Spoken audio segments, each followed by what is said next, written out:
The Obama administration on Thursday trimmed the amount of ozone allowed in the air, issuing a regulation to fight smog that will prevent hundreds of thousands of asthma attacks but cost businesses and utilities billions of dollars.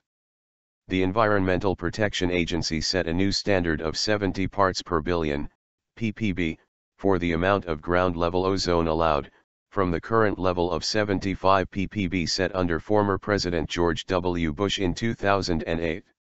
Ground-level ozone is a main component of smog.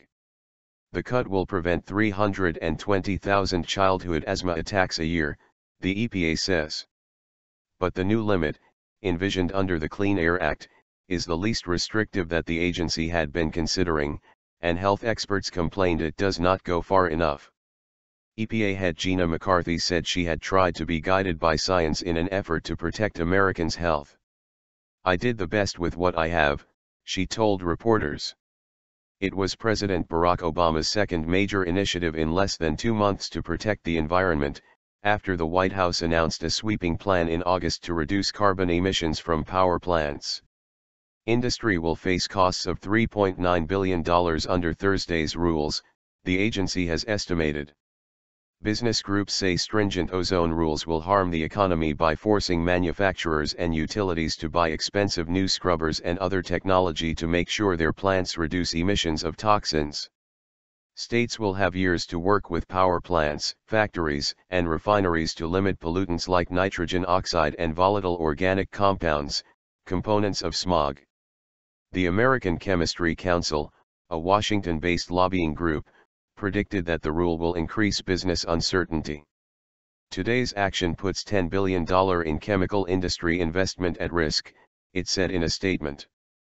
"We are very concerned that some projects' new facilities, plant expansions, and factory restarts will remain in limbo until EPA explains how to obtain a permit under the new standards." The EPA says the new standards will cut lung ailments and other respiratory illnesses, as well as cardiovascular problems. Long clean air fight. Obama has long struggled to set tighter smog pollution standards in the face of opposition both from Republicans and businesses, as well as some Democrats and labor unions worried about the impact on jobs. In 2011, he withdrew a plan to cut smog, citing a U.S. economy that was recovering too slowly from recession.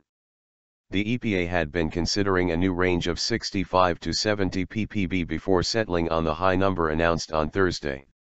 The lower cap would have cost industry about $11 billion more than a 70 ppb limit but also prevent 960,000 childhood asthma attacks a year, according to the agency. The American Academy of Pediatrics called for a limit of 60 ppb to protect the health of children, especially those who suffer from asthma. Cleaning the air that America breathes has been a long fight.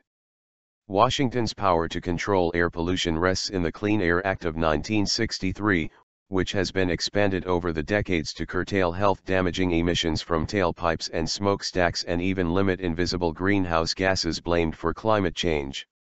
The legislation has been an effective tool for curtailing ground-level ozone, with those levels declining 18% between 2000 and 2013.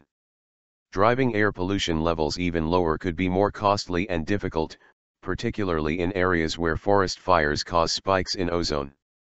Senator Barbara Boxer, a California Democrat, called for stricter regulations. "Today's action is a step in the right direction, but I believe following the science is important and I am disappointed that a more protective standard was not set," she said.